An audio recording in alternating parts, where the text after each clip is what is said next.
The EU brought in this new trade secrets directive, which is intended to protect corporate intellectual property. It allows corporations to sue or take to court people who use their secrets or reveal their secrets. And of course that's a problem, because it means that they will be able to take whistleblowers to court. So it's a prohibition essentially against freedom of information and transparency on corporate power. So that's at least a quite significant problem in terms of encouraging transparency on EU decision making, and indeed, of course, UK decision making, since the UK government is going to put the directive into UK law with even less protections than the EU is proposing at present.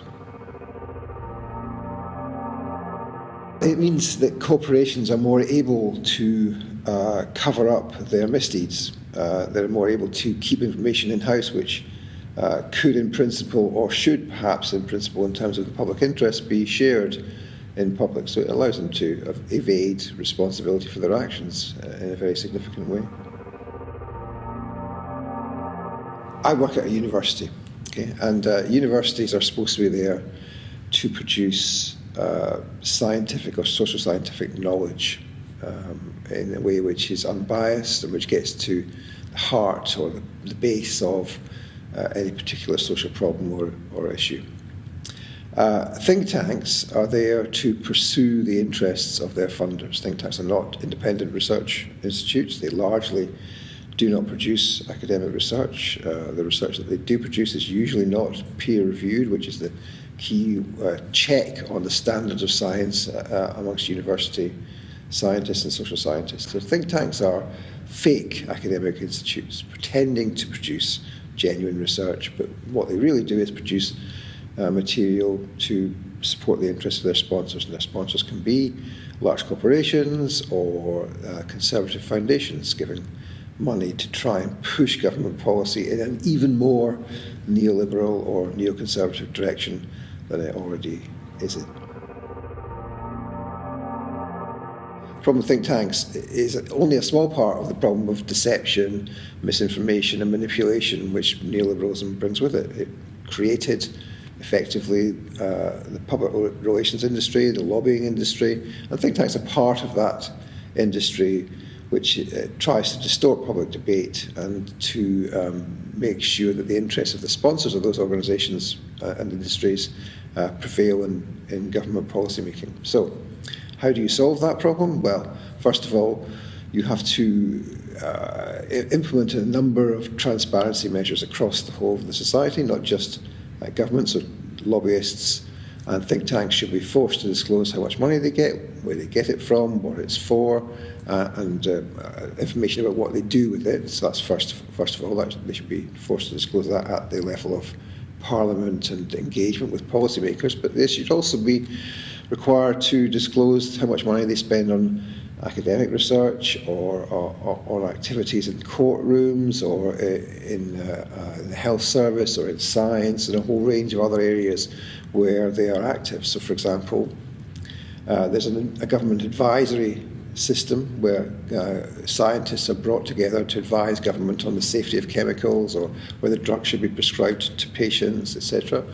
And those systems have conflict of interest declarations attached to them, but they're ineffective, poorly monitored, and there's no body overseeing the way in which private corporations might try and influence experts who are advising government with potential consequences for the health and well-being of millions of citizens. So the transparency regulations would need to go across the whole range of the society, not just in Parliament and Westminster, but also in universities and hospitals and law firms, etc. So there needs to be a step change in transparency, first of all.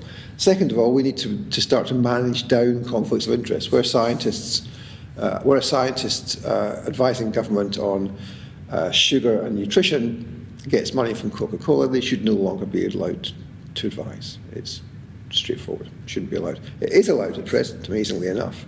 But so there's a question of managing down conflicts of interest in the system. And that kind of process depending on how far it goes, how fast it goes, would eventually manage out of the system think tanks altogether. We wouldn't have think tanks. There's no need for think tanks at all in our system. No need for lobbying companies, actually, either. If you want to know how the world operates, you go to academics and scientists. You don't need think tanks. If you want to know what the interests or ideas of business or any citizens are, you ask them. You don't need to have lobbyists to distort the policy process. So essentially what you would need to do is, or want to do, is to increase transparency and conflict of interest rules and regulations to manage those conflicts out of the system, to essentially de-corrupt the existing policy system, which is at present corrupted by corporate money. ACOBA is the Advisory Committee on Business Appointments. It, I was going to say, regulates the passage of former ministers into the private or public sectors after they leave their jobs as ministers, but it doesn't actually regulate. It's the clue to that is in the title of the committee. It's the Advisory Committee on Business Appointments, and it takes applications from former ministers who might want to go off to work for a pharmaceutical company or an arms firm or any other delightful company like that, and they advise on whether they should be doing that, or how long after they leave their job they should be doing that, and whether they should be discussing what they learned as health minister with the chemist, and that's a real example. It's an advisory committee in the sense that it advises whether the person should do that or not, but no one has to pay any attention to it. It's not binding, there's no regulation. So it's a joke of a committee, and that's not just me who thinks that, that's the actual parliamentary committees themselves who have examined this. The last one examined that, decided that ACOBA was a joke and should be abolished. And instead they should have some proper regulation of the revolving door, because it means that corporations can buy up political expertise, and in particular contacts in the political world with ministers who've been there to serve the public interest. Either ministers, politicians, strange as it might seem, old-fashioned as it might seem, either they're there to represent the public, the electorate, or they're not, and they shouldn't be going on to represent corporate interests after they leave public service. They should go back to whatever they were doing before. Spinwatch is a website which monitors, does public interest reporting on public relations, spin, propaganda and the like, and it's a project of a non-profit company called Public Interest Investigations, which was set up in 2005. And we essentially do investigations of corruption, of lobbying, of think tanks. We do stuff on propaganda, on war, on foreign policy, on Islamophobia and racism, and a whole range of other things. And so Spinwatch is a website which publishes our investigations, and we also have another website called Powerbase, which provides profiles of important organisations and individuals who are engaged in lobbying or think tank world or in corruption in some way.